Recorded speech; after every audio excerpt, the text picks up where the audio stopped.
If you are looking to give the gift of literature this holiday season, we got you covered this morning. Our resident reader, Vicki Vance, I go, what a good title. I like that. I'll take She's it. here with our gift guide for the young bookworms on your list. Great to have you in. Thrilled to be here. I will tell you guys at home, Vicki's picks are always the best, so write all of these down through the segment because you're going to want them. We're going to start off with picture books. Yes, now, if the author of this book looks familiar, it's because this is my picture book. So How to Decorate a Christmas Tree is my most recent picture book, yes.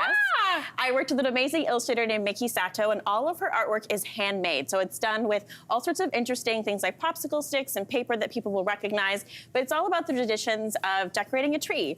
I often feel like decorating a tree or reading a tree is a lot like reading a book. Every ornament tells a story, and in this case, it's telling a family history. Oh my gosh, Vicki, I love this, and the pictures are really cool. They're really adorable. I was thrilled to work with her. The next book, I've seen this a lot. I've seen it on shelves everywhere. It is a great read. It's a great read. So this is Carl Subban's book. Carl Subban is the father of 3 NHL players, and he's also a teacher. So this is called The Hockey Skates, and it's all about sort of really wanting to play the game, but not necessarily having the equipment, and sort of that getting used to that sort of disappointment until you actually get them, and then what a great feeling it is. So this is a really fun read aloud. There's a lot of great rhythm to it, but also has a nice message, and it sort of goes beyond the Christmas season into winter. If you've got kids who love to laugh, Scaredy Squirrel is a great series to get into. Yeah, so Scaredy Squirrel is in picture book form, but also these chapter book graphic novels. So Scaredy Squirrel gets festive. He's a very anxious character, given by the name, and so he decides to deal with his anxiety by making lists, and also has a lot of help from his friends. So very sweet story,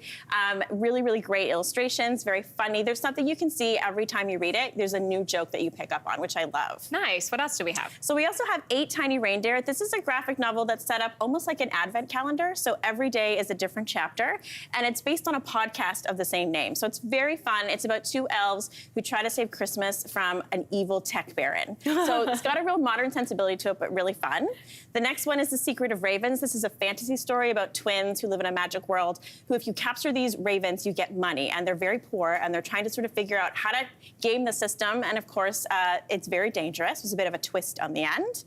And then in terms of novels, Green Mountain Academy is a great survivor story. So it's about a girl who's at a private school in the mountains, and it's very snowy, sort of like today, and they hear there's a plane crash. So she and her friends go out to sort of rescue it. So if you have kids who love that adventure story, this is a really fantastic read. That sounds very suspenseful. It's very suspenseful and really fun for that age group as well. So nothing too scary for that. The Probability of Everything is this year's Governor General's Award winner, and it really deserves it.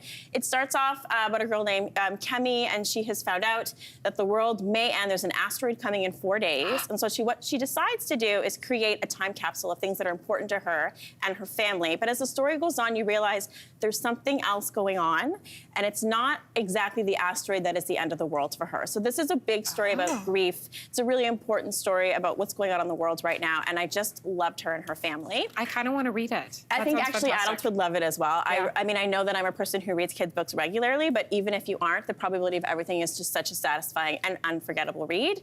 And then for the teens, Hockey Girl Loves Drama Boy is a really fun graphic novel romance that sort of spins all of those stereotypes we have on its head. So really great story, a little bit of a romance, and it takes place in Canada as well, which I love and always try to include. Well, and Anne-Marie pointed out hockey books are everywhere this season. But it's really cool to see the hockey story told from the female narrative. Exactly. I thought that was really fun. Vicki, these are all great picks. Thank you so much. My pleasure. Merry Christmas. Yeah, and you're going to be...